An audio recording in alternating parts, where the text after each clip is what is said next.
All right. You got it? Yeah. Okay. So am I hitting? And I think turn the audio on there. Yeah, we're good. Yes, that's I think right. yeah, that's right. Okay. Hi. How you doing? Air here. I'm here with Blue. I've got Charlie on the line. We're going to start out today with the interview, and then we're going to get into cooking. So just to introduce Charlie, Charlie is a bean farmer who lives up in Maine and has been doing this for a little while. And we buy a lot of beans from him at Clover. We love his beans, and we're really thankful that he's farming beans because there aren't many people in New England farming beans. If you want to try and bring us in. Baby.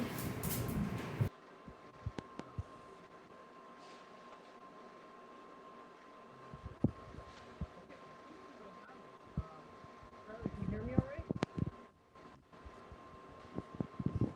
Can you hear me? Yes. Oh. So, welcome. Thanks for joining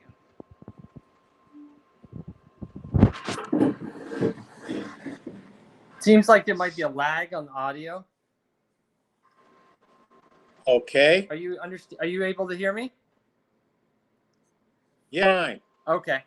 So welcome. We're glad you're here. Tell us a little bit. When did you start farming beans?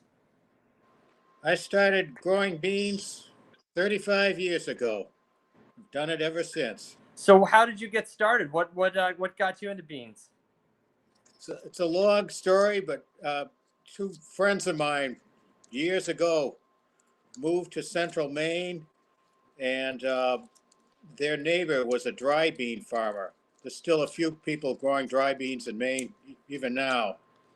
But he was also an equipment seller, and they had just bought their land in the country, and they had a big field out back. And he convinced them, in part to sell machinery, he convinced them to grow dry beans. And they started, and I was very good friends with them, and decided to farm myself. And for So when you say dry bean farming, that's like what you mean by that is what you do, beans that you dry and use later? as opposed to, I suppose, green beans. You have green beans, Yep. shell beans, dry beans. Got it. You know, when they fully form seeds and are dried down in the pods, that's the stage. And how do you decide which varieties to grow? Well, I started growing standard varieties like kidney and black bean, but then I started finding out about all these old New England varieties that were still grown and by different farmers up in central Maine. And I started collecting different types. You know, the standard New England alum varieties are Yellow Eye, Jacob's Cattle, and Soldier. But, you know, I found a lot of other unusual ones like Bumblebee and Sulphur and King of the Early. And I now grow about 20 different varieties every year. And I save the seed and regrow them. And which is your favorite one? My favorite is the Sulphur, a horribly named bean, but has a mild, delicate flavor. It's named that because of the color, not because of any aroma. So is it a light yellow? It's a pale yellow. It looks like sulfur in color. Okay. Sorry, I'm dropping my phone here. I tried to prop it up, but that didn't work very well. Are they a big bean? I've never seen that one. Is that one that you sell? Yes, I do. It's a small yellow bean, perfectly round, slightly bigger than a BB. And so I don't know of many people that are farming beans. We have a couple farmers in Massachusetts that have started growing black beans for us specifically. But are there you're one of the only people doing this in New England? Is that right? Yeah, I believe I'm the only one in southern New England. There may be a couple of people in Western Mass now growing beans. Yeah. There's still maybe a dozen farmers left in central Maine, a few in the Maritimes in Canada. Yeah. And we're gonna make baked beans today, Boston baked beans. Where did you grow up? I grew up in the Boston area. You did, yeah. And was Boston baked beans something you had when you were a kid?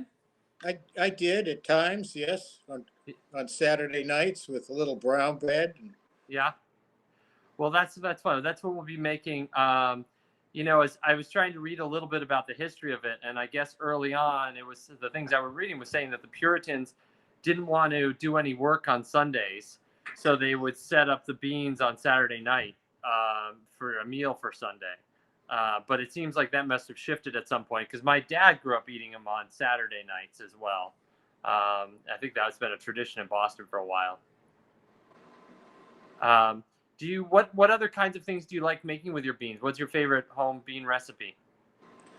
Well, at home we have a lot of chilies. I like a tomato-based bean, and sometimes, like with sulfur beans, which have kind of a nice texture and creaminess, I'll just have them plain with a little soy sauce, maybe some curry powder, olive oil, just as a side dish. They can be sprinkled into salads. Yeah.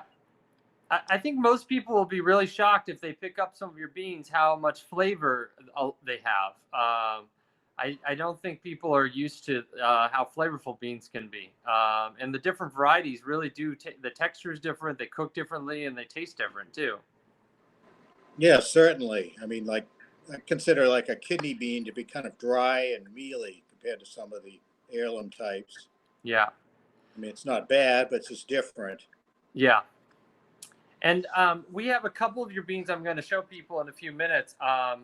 We have the soldier beans here today, and we have some pintos and some, what's that last one? Is it yellow eye? And some yellow eye beans. What would you make with these beans? So what would you make with the yellow eye? I'd probably make a chili. Okay. and let me guess, with the pintos? Probably the same. Chili I'm a grower, not a chef. That's great. Well, it's really fun. I think we feel, I feel very, very thankful to you for keeping these beans alive. And, we enjoy them at our house. I think we eat beans 3 or 4 times a week, sometimes more, and they're almost always your beans. So you keep us well fed and provide a lot of enjoyment and nutrition for our family, and we're very thankful because if I didn't have these from you, I don't know that I would have access to these kinds of beans at all. So thank you so much for what you do. All right. Well, thank you too, Air. I appreciate your interest in what I'm trying to do. And we're putting your contact information up, but I think I was just talking to you about this before for everybody out there. Charlie has beans for sale. There's a phone number. He has a website. There's a phone number there. You need to call the phone number if you want to order them. But he has a lot of orders back ordered right now. So if you don't mind waiting, you can place an order, but it might be a little while before you get them. Is that accurate? Yeah, we've probably got a good 2-week backlog, but everybody's working away even right now trying to get beans packed. Oh, I almost forgot to ask you, why is the soldier bean called a soldier bean? Well, the eye of the bean looks like a soldier at attention, like a British soldier, maybe with a little imagination. But that's a classic New England variety that's been around since colonial days. Wow. What fun. All right. Well, I wish everybody could smell what it smells like in the kitchen right now, because I've got some beans baking in the oven, and they really do bring in a wonderful aroma to the whole house. Again, thank you so much for joining us and being generous with your time today, Charlie. All right. Well, thank you too, Aaron. We'll be in touch soon. All right. Thank you. Bye-bye. Bye-bye.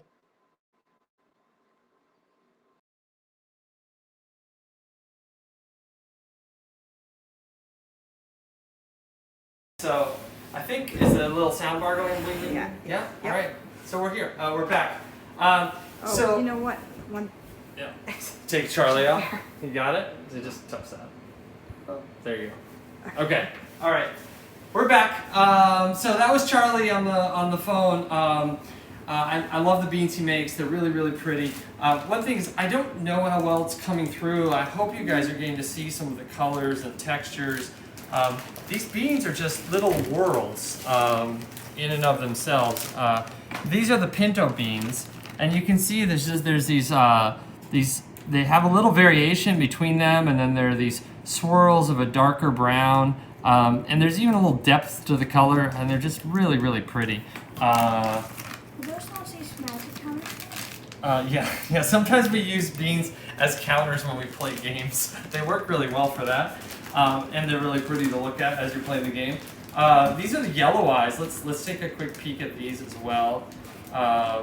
These are a really common bean in New England, an old New England style bean. And this looks a lot like the soldier bean. It's just slightly different. So you can see it's a round white bean with a little bit of coloring around that eye. Yeah, his little soldier's eyes. But again, really, really beautiful. And I don't know how well it comes through on the YouTube video, but the colors are just really rich, and I think sometimes that can add to the enjoyment of eating. That and the smells, which I know are definitely not coming through for you guys. Whoops. It smells amazing in here. The recipes we're doing today, brown bread and baked beans, are like some of the longest cooking recipes we're probably going to cover on the show. There wasn't any realistic way for me to cook this and let you see the end product. So I made these a little bit earlier today. They're still warm. They just came out. They smell amazing. It's one of my favorite foods in the world. And so to keep myself from cutting into this and putting some butter on, it's really hard.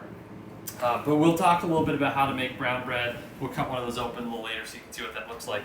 And I have some beans baking in the oven. So we'll start some Boston baked beans, but what I usually do when I make baked beans is I'll start them in the oven at maybe 7 a.m. when I'm getting up and making some coffee.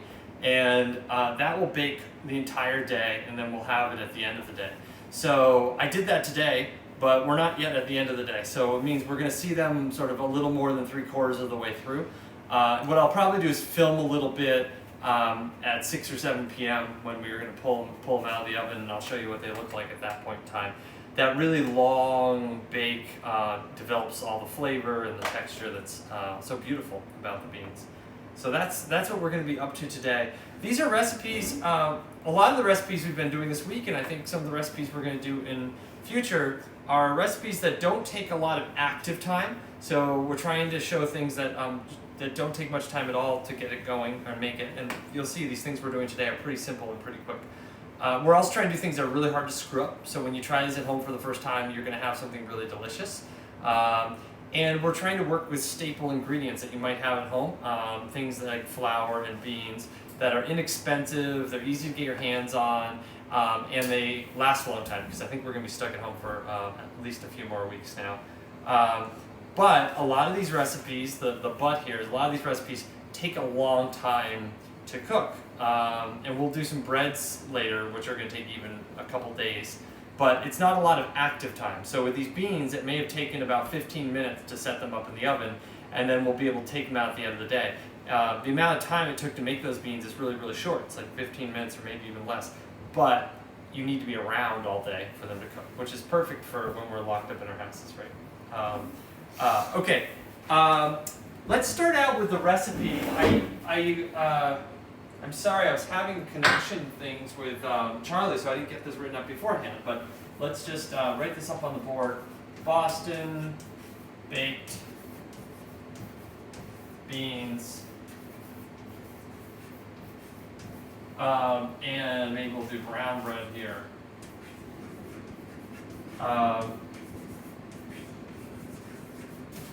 Let's start out with the Boston baked bean recipe.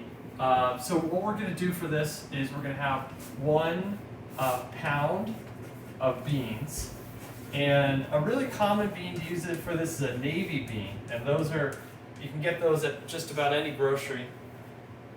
Today we're going to use a soldier bean from Charlie Bear, and those work great too. Pinto beans can work well. Generally you're going to go for a smaller bean. So we can do one pound of that, and the way Charlie sells beans, 1 pound is 1 bag like this. So it's 1 pound of beans. It doesn't look like a lot, but it expands. We're going to do 1/2 of a cup of molasses. we're going to do 4 tablespoons of sugar, 1 teaspoon of salt, and we're going to do 1 teaspoon of mustard powder.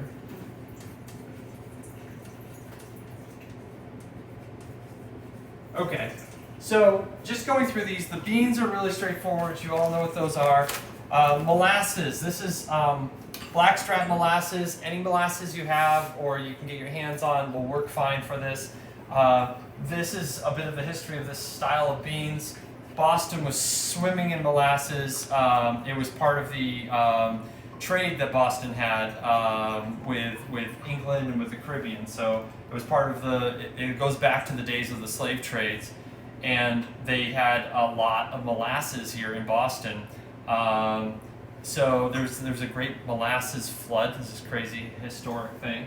But a lot of molasses was being brought up from the Caribbean, and that molasses was being turned into rum. So Boston was sort of the capital of rum. It's a funny thing. I think we think of rum as a Caribbean thing, and there was rum made in the Caribbean, but a lot of rum was made in Boston.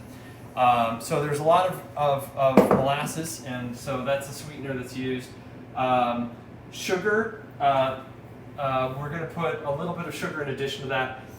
Some people, my dad, when he make baked beans, think we'd usually put a little ketchup in. So some people put tomato paste or ketchup in the beans.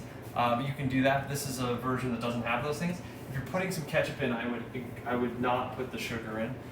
It'll get a little bit too sweet. And then we've got a teaspoon of salt, a teaspoon of mustard powder.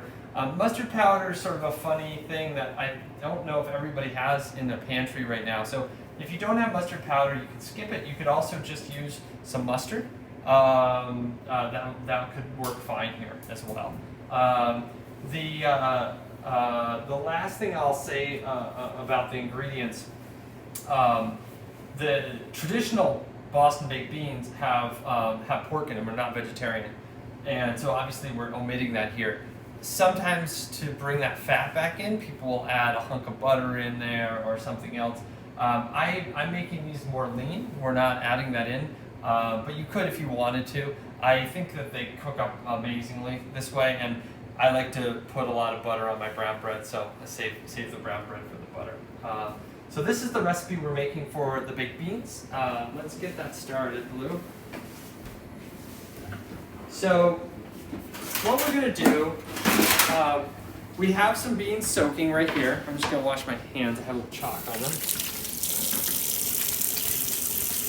So we have some beans soaking right there. And those haven't been soaking that long. They've been soaking for a few hours. You could put these in the night before. As I was talking to Charlie, the traditional New England thing would be to have these on Saturday night. So you could put them, if you have beans at home, you could put those beans to soak tonight, and you could start this up tomorrow. I think that tradition may have come from even an older tradition of having the baked beans on Sunday. So you could do that Sunday. You could put your beans in water on Saturday night and then make them up Sunday. So we've got beans soaking in the water here. And what we're going to do is we're going to start off on the stovetop, but we're going to move this to the oven. We're going to move this to the oven because they bake.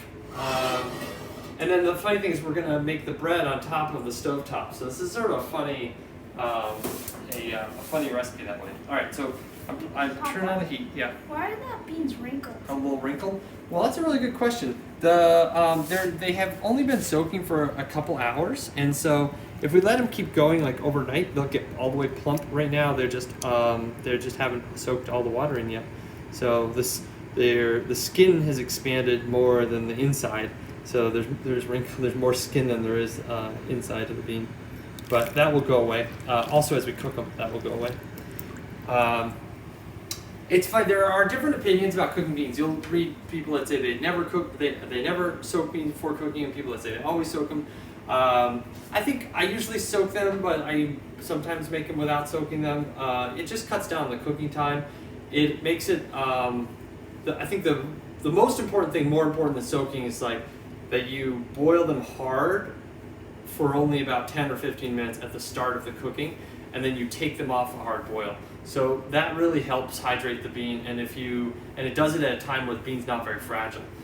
So if you do that, you'll get to a really good result. But if you boil it too hard the whole time, it'll just blow out. All right, so we've got some heat going here. Let's get the onion on. Do you want to grab some oil from the cupboard and put a little oil in the pan?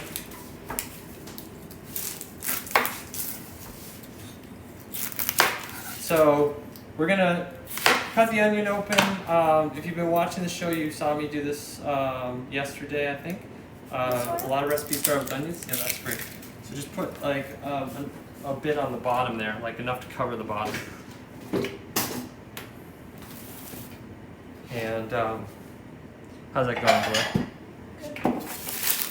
Little compost bowl here. And if you slice the onion in half like that, it makes it easier to grab that skin to remove it. And then, as I did this yesterday, you want to find the root side, face that away from you, and then, and when you're cutting, you want to use what's called a claw. So this is a recipe for a cut finger. So if you go forward like that, that's the claw, and then you can slide the knife on your knuckles. And if you cut that way, you have good control of where the knife is, and you aren't going to cut your fingertips, even if you slip or someone says hi to you or surprises you or knocks you from behind. So you'll see I'll slow it down, but as I'm coming up here, I'm on my knuckle, and I'm moving my fingers forward and using that as a guide. And as I come here, I'm going to do the same thing. So I'm tucking my thumb in, I'm tucking my pinky finger in. It feels a little bit funny the first time you start cutting that way because you aren't used to it, but after you force yourself to use a proper claw, you won't really find yourself ever cutting without it. It'll feel strange not to. And it's a nice safety thing. Okay, so we just cut this onion up. Where we've got some oil, it should be pretty hot in there, and there it goes.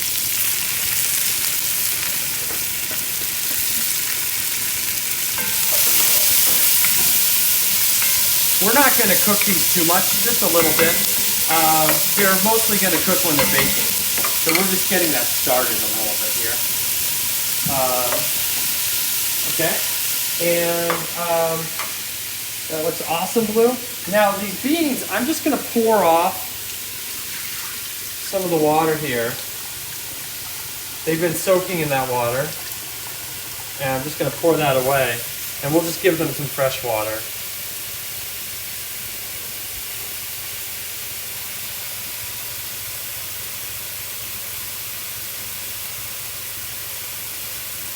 Okay, and then, as I said, we're not cooking these onions very far. That's plenty for me. And then I'm going to go ahead and we're going to pour this on there. Okay. Now you can see there's plenty of water right now, and we need to start off that way. As they bake, they will absorb water. I won't even add more. But as they bake, they'll absorb water and that'll reduce down. That's the only thing you're going to have to do during the daytime. You start this up in the morning, you may have to check in and add a little bit of water if it's drying out. And we'll take a peek at these beans later and I'll show you what I mean by that. All right, Blue, let's add some molasses to this. So it's half a cup of molasses. In the sauce. Yep, we'll add to the beans there. Half a cup. This is half a cup. Let's use the liquid measuring cup. Yes. It'll be a little easier. There you go.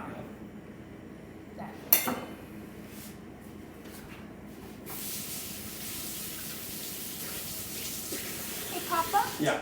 How is molasses made? It's a good question. So it's a byproduct of making sugar. When they, yep, that's great. You can use this to pull it out of there a little bit. When they, I don't know all the details of sugar making, but I think they grind up all the sugar cane, and I think then they heat it up, and it's all the minerals and stuff and flavor become the molasses, and they crystallize out the white sugar. And it used to be you could buy brown sugar that was real, like less refined sugar. But today, most brown sugar, and almost any brown sugar you can buy, is actually white sugar with a little bit of molasses added back to it, which is sort of a funny thing, but I think that's something about how the factories produce sugar. There's like one sugar you can buy that's actually brown sugar, but it's pretty rare to find now. And that's why the brown sugar always clumps and sticks together. All right, that looks great, Blue. That's awesome. And so let's get ourselves a couple tablespoons of sugar. You licking that a little bit? All right, I'll get the sugar then. Blue likes sweet things, so we should have you do this when we do sweets like the brownies. I think we're going to do Wacky Cake next week. I think we're going to do Wacky Cake on Monday. This is so 1, 2, 3, 4. Wacky Cake is a recipe I learned from my grandmother, but I think it must go back to the Depression era because it's a very simple recipe.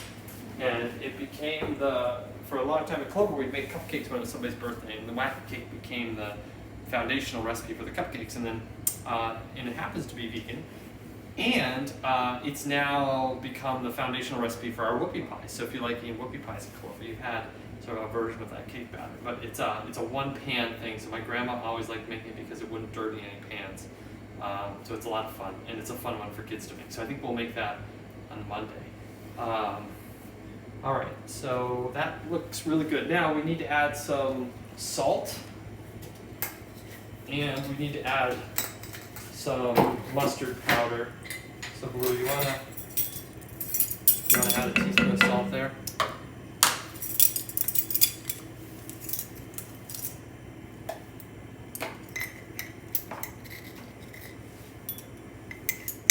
Yeah, it's sort of clumpy.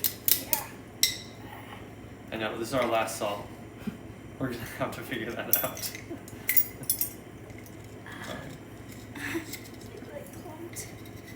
There you go. Good job.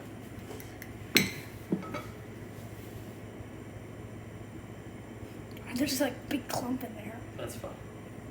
But it'll be okay. So beans are very forgiving. It's a really fun thing about these recipes. If you go a few hours over, a few hours under, it'll be fine. A little too much salt, a little too little salt, it'll be okay. Let's go ahead and do a teaspoon of that.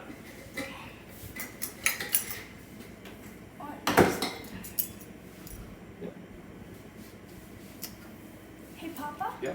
Why are teaspoons? That's a good question. I've always wondered that too. It must have something to do with tea. I think maybe it's the size of a spoon that would be appropriate to serve with tea.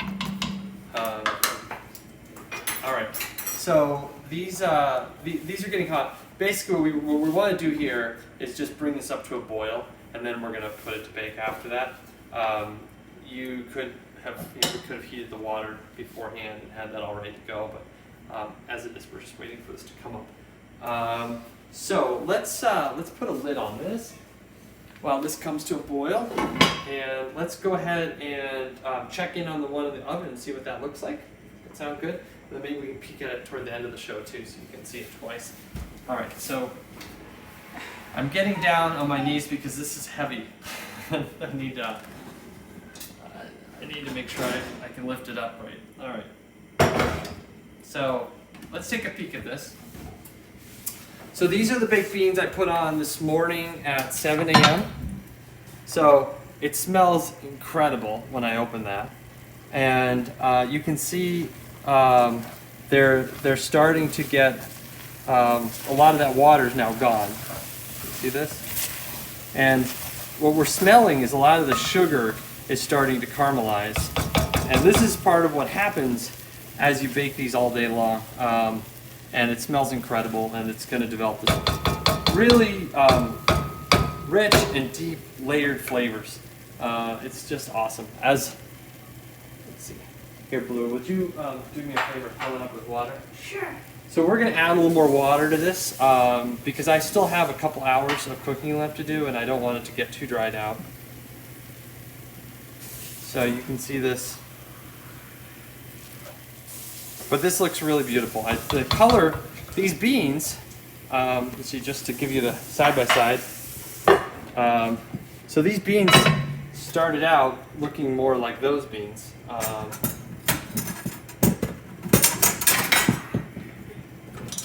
Okay, so this is the same kind of beans. So you see how white they are, and now you wouldn't even know that they were white. And I think it was when I was a kid, I would have assumed that it was dark beans that were used for this, but no, they just darken as they cook. So you see, I added some water in there, and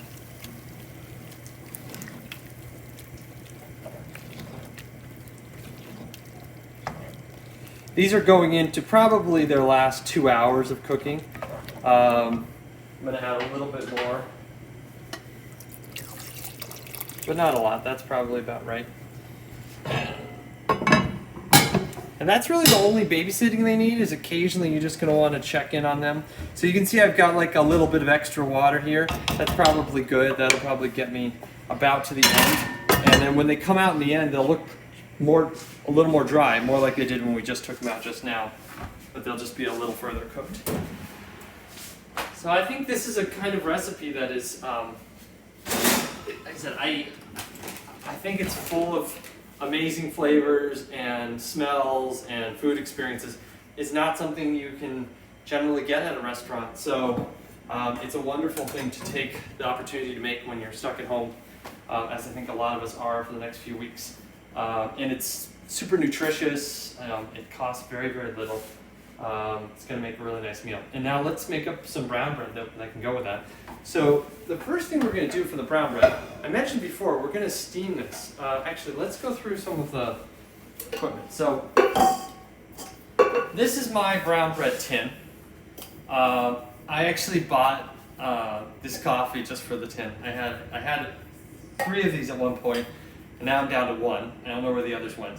And usually when I'm making brown bread, I'm making 2 at a time. So I opened up a tomato can, and I have a opener that doesn't leave any sharp edge, so just be careful about that. But a tomato can like this can become a nice tin to use for brown bread, or a coffee tin if you happen to have one of these.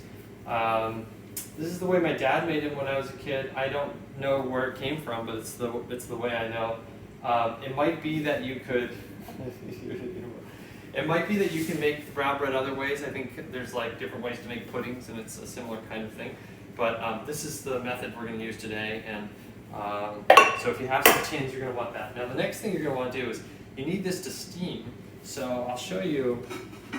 You're going to just want to. It seems very silly, but you're going to want to find out which pot can work for steaming before you get going. So you see, that one's not going to work at all. My can's just too tall for that pot. Also, I want to find something I can fit 2 in. And so today, I think we're actually going to use this big stock pot. But that's just because normally I think I would use this one here, which works fine with those tins. But today, that's already being used for baked beans. So we're going to use the stock pot instead. But the thing that's important is just that you're going to be able to put a lid on it so you can capture the steam, and that you can fit those tins in the pot that you're going to use. So we're going to put a couple inches of water in there. You want enough that you don't have to worry about it. It's going to steam for about 2 hours. And probably almost there. Alright, that looks pretty good. So, let's see. This is, it's probably about this deep in water. Yeah, you think that's right? Okay, and what we're going to do now, we're just going to get some heat on that, and we're going to bring that water to a boil, so that'll be ready for us. Next thing we have to do is we have to butter up these tins. Do you want to grab some butter? Now you could use any shortening here, so it needs to be something that's solid at room temperature, and I think there's some up there on the top. Yeah. It has to be something that's solid at room temperature, so coconut oil could work, I mean if it's a solid kind, like coconut fat could work, butter could work, margarine could work fine, you know, other butter alternatives could work fine. But you need to have something that's going to be solid at room temperature, otherwise this won't work very well. And then you're going to take the butter, and make sure your can doesn't have sharp edges that you can cut yourself on. But you're going to carefully rub that butter around every single surface on the inside of your can. You really need to like get it all the way rubbed around in there. And this is super important because this is what's going to really let the bread release at the end. Those breads I did 2 different ways because I couldn't remember how I usually do this, and I didn't want to have a total failure on the show today. One of them I did this method where I put butter on it, and then I put a little flour and I knocked the flour out. That's the one that looks a little lighter, the taller loaf. The other loaf, I just did straight butter, nothing else. And they both worked really well. They both came right out of the tin. The height has nothing to do with the butter. The height is, I was also curious about how much I filled the tins. So I did some different levels to see what would happen if you underfilled or overfilled, because I thought maybe some of you might have different sized tins at home. And they both turned out great, so you don't have to worry about that. All right, how's it looking? It's good? Yeah. All rubbed around? Yeah. Buttery. All right, so this looks good. Just making sure it's all the way rubbed around. Looks good. Okay, so these guys have been prepared, and now that we've done that, we can go ahead and mix up our batter. So, I like to remember what yeah. So this is a kind of flour that was called thirds, and it's a third. This is also sort of an ancient New England thing, which is a third cornmeal, a third rye, which is a flour people don't use very often anymore, but rye is a really great cover crop, and because nobody eats rye anymore, a lot of farmers just plow it under because it doesn't have much value. But back in the colonial era, it would be a common cover crop, and a lot of people would have access to it, so there would be a lot more rye bread that people would eat. And then they would also do things made out of this idea of a thirds, which is a third cornmeal, a third rye, and a third whole wheat flour.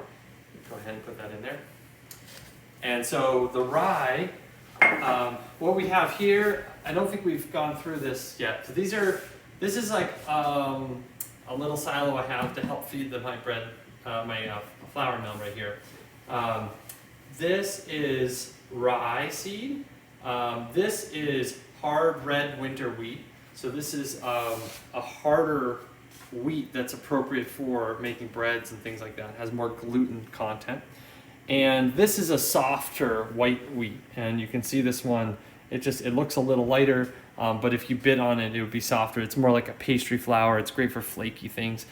This is really nice for biscuits, things like that. And this one's good for breads. And then this is the rye. So we're going to take some rye, and this is really loud, so I apologize to everybody ahead of time, but it's going to be loud for a second.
So want to measure a cup of that in.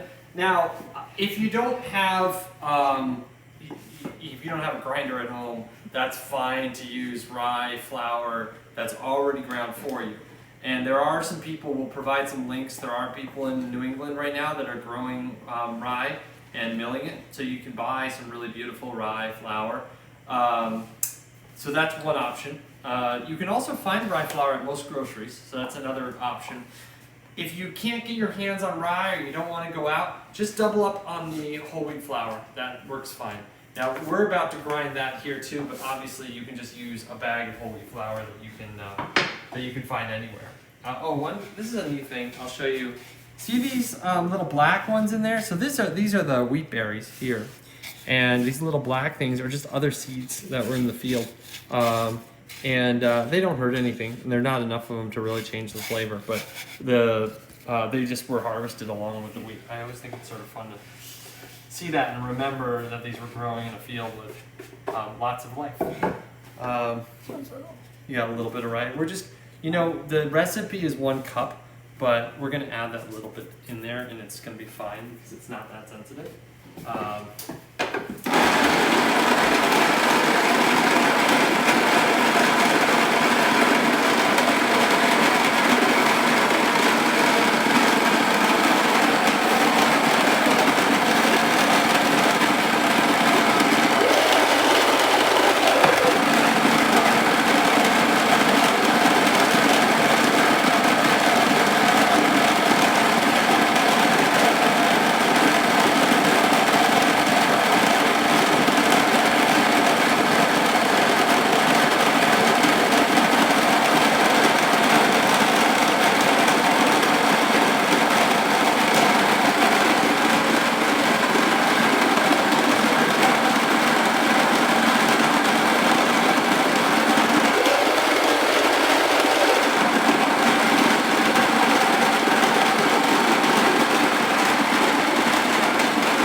There we go. So the way the grinder works, there's 2 stone plates in there, and one's spinning and one's still. And the stone, the wheat berries go in between, and they get crushed between those stone plates. So this flour, it feels even warm. It's like warm and fluffy when it comes out. So that's the whole wheat flour. So we've got thirds. 1 cup of whole wheat, 1 cup of rye, 1 cup of cornmeal, and now we're going to put some baking soda in there. There's so many layers.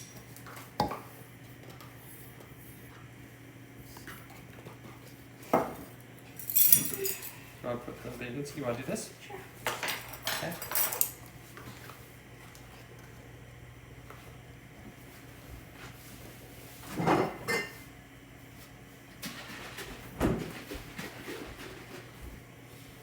Okay, awesome. And then let's go ahead and put a cup of raisins in.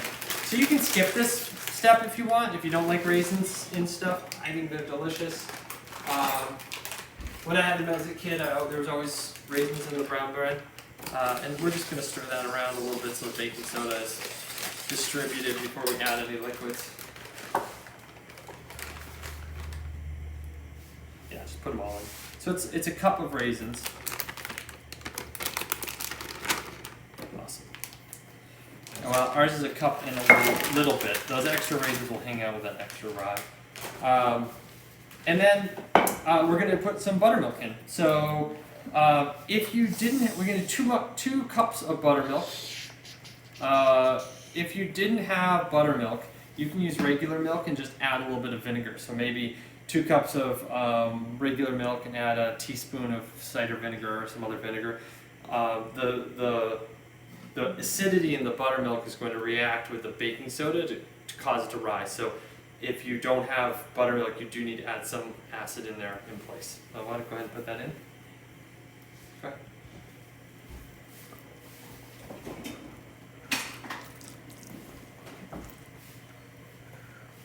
All right. Going into your volcanoes. There you go. All right, mix it on up.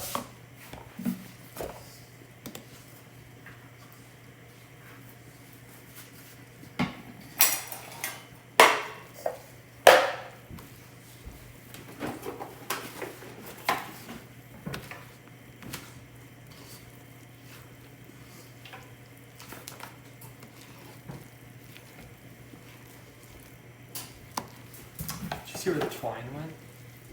Wait. Oh, got it. All right, so let me take a peek at that. That looks really great. So this is our batter. Oh, did we get the molasses in there, Blue? No, Yikes! All right, that would be horrible. that would be horrible. Man, I almost forgot the molasses. Thanks. I think it's, where did the... Let's use the other one. Yeah, exactly. That one's already turning up. And then, Okay, you got it? guys, to the Do you remember how much to do? 3/4. 3/4? You got this.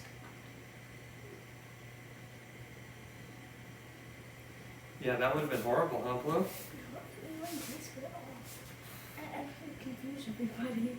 It would confuse everybody, yeah. Alright. And, there you go. Go ahead and put that in there. I'm glad we didn't forget. It's because I didn't write that one up on the board yet. We didn't have anything to refer to.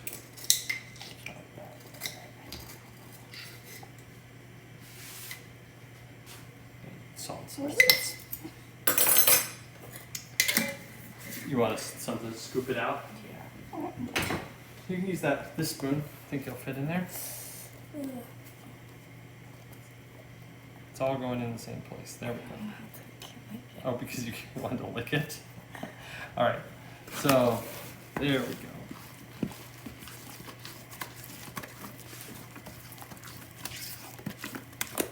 Okay, looks awesome. So that is our batter. And I would describe this as sort of like a pancake batter thickness. And it looks very thin for bread, but this is how it works. So what we're going to do now is we're going to pour this into these cans. And this amount of batter is just the right amount for these 2 cans. But if you had some other cooking vessels at home, you may want to distribute it differently. It does rise, so I'll show you sort of about the right spot. There's going to be a little more than that. Let me see if I can get a spatula, get a little more of it out. Okay, here we go.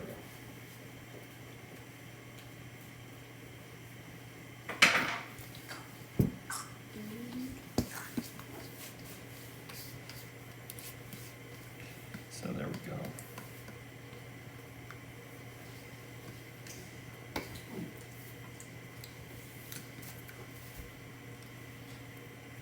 Okay.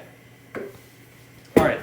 So that is about, I'd say, a little more than halfway full, and that's the right amount. And so what we're going to do now is we're going to get some foil. And if you don't have foil, I think you could probably make parchment work. The goal here is that you're going to, you want me to cut you a piece? Good job. Blue watched me when we were doing the other ones earlier. I mismeasured it 4 times and wasted a bunch of string. So I like your method. That was a good way to avoid that. All right. Ugh.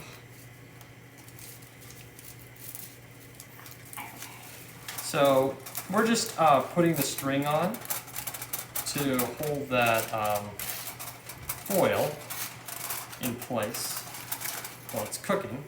If you didn't have string, you could use a rubber band. You could use a hairband. I've used a lot of different things in the past and they all work fine. You just want to hold that in place while it's going to cook. And so this is what's going to steam. So we're going to open this up, and that's boiling nicely now. And so be careful at this stage. I'll even turn the water down a little bit so it's not steaming on me quite so much. And I'm going to gently place one of those tins in there. I'm going to gently place the other one in there. I'm going to go ahead and put the lid on there. And I'm going to give it just a little bit of heat to generate some more steam to fill that whole thing. And then I'm going to turn it down to its lowest setting. And that's just going to go for 2 hours. And after 2 hours, we're going to take it out. We'll probably capture a little video so you guys can see that. And we're going to give it a minute or two to cool, but not very long. And then we're going to turn those cans upside down. We're going to invert them and shake the breads out. And we can come on over here. This is what we're going to see. So they smell incredible. There's this really nice smell. Don't eat it. It reminds me, it's funny. It's like the smell reminds me a little bit of fresh milk when it's like still warm. It has this like sweet, pungent smell to it. It's really nice. It's very moist. I'm sort of being careful with it with my hands. If I grabbed it too hard, it might fall apart or get crushed. It's very, very moist. And we'll cut a piece open. I would let it, once you've taken it out of the tin, I would let it cool for as long as you can. Before people want to just eat it, because everyone will want to eat it right away. It's like a pudding. So, it's nice while it's still warm, but giving it a little bit of time to set. So this is what it'll look like on the inside. It smells really, really good. And let's check on our baked beans.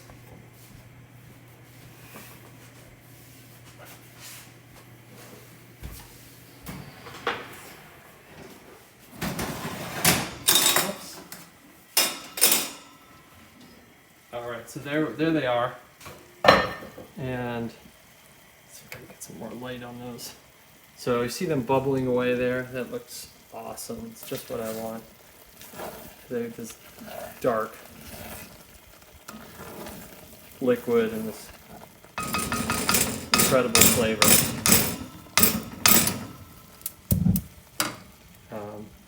So we'll put the lid back on those. Those are looking really, really yummy. I think that they should be ready pretty soon. So they'll be ready in time for dinner. I'll just turn that down a little bit. But I've been mostly cooking it at 350. It looked like it just got bumped up a little bit. I think that's mostly what we wanted to go through today.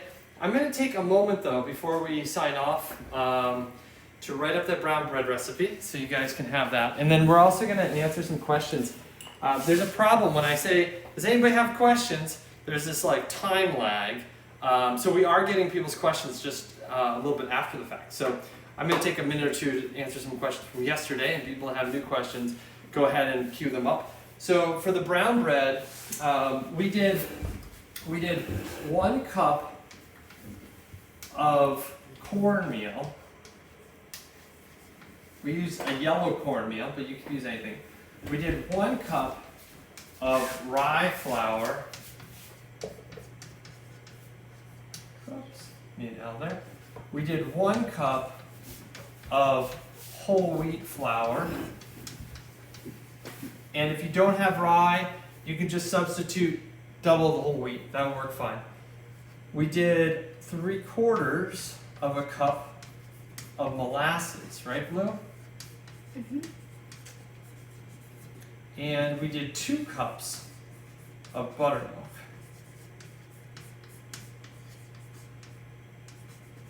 And I'm just remembering this. We also had 1/2 teaspoon of baking soda. And you want to add that to the dry ingredients, so I really should have put that here on the list. And we had 1/2 teaspoon of salt. And I think that's it, right? Am I missing anything? Think we've got it? Mm-hmm. Yeah. Oh, raisins. We did 1 cup of raisins, but that's optional.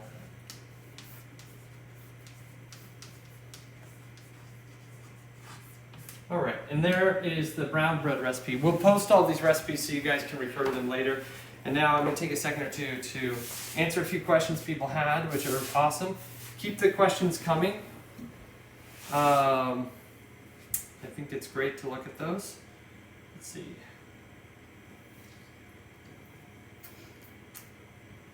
So here's one. How do we season the cast iron pan or Dutch oven? That's a really fun question. And I'm just going to turn this down. That's a really fun question. We should do a whole show on cast iron. So everybody gather up some cast iron. We'll do a whole show on it. I've learned a lot about it over the years. When I grew up, we did not have cast iron in my house. It wasn't something my parents cooked with, but it really does cook differently. And I talked briefly about it the other day.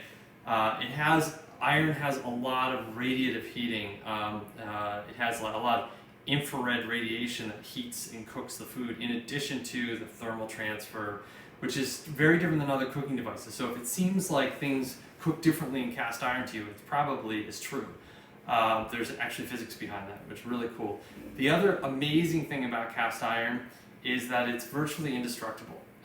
You can use cast iron that's 200 years old. It's really amazing. And when people used to make cast iron, there were two styles you could purchase it. You could buy one that was a raw cast iron, which has like little bumps on it.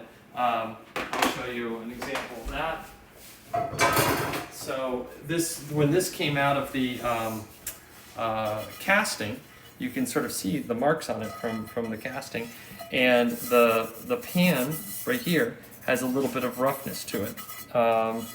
And this is what would be like a rougher cast finish.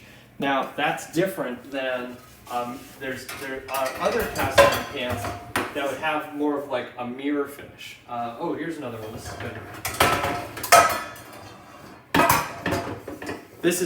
This is a less used pan. It's a newer one, so you can really see that texture a lot more clearly.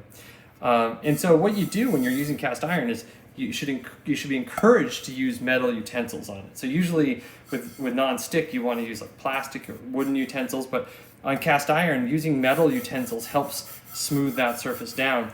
And you used to, a long time ago, be able to buy cast iron with almost like a mirror finish, which is a really beautiful finish for a lot of reasons.